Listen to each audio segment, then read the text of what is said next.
Ya dai ka dawo gida ko sallama ba kuma ka zo ka zauna me ke faruwa? Ke kin san faman da muka sha a jejin nan kuwa? Zaki ma kada nawa na kashe.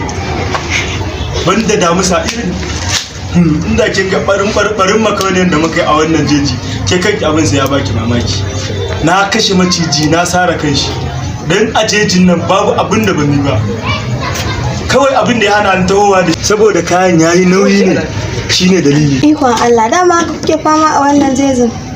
Wallahi mama tana nan ne ko ta? Wallahi mama ta. Ta bar mu abinci kuwa?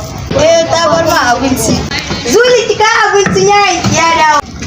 Ke ba magana ake miki bane kin wa mutane shiru ki kawo abincin da wuri mana. Ke ba ki ne ba za ki kawo me yake a ɗakin?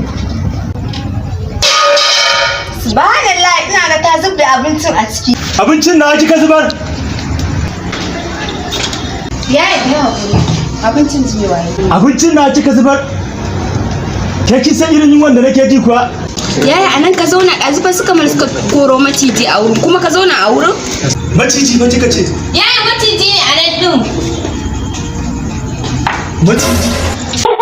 Inna lillahi wa inna ilaihi raji'una.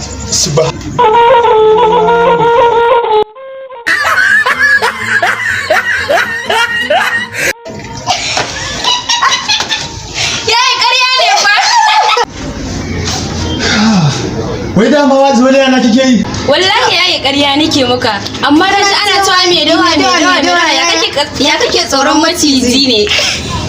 Dan karamin abu irin wannan? Wallahi kar ki ƙara min irin wannan wasan. Kin gane ko? Kar ki ƙara min irin wannan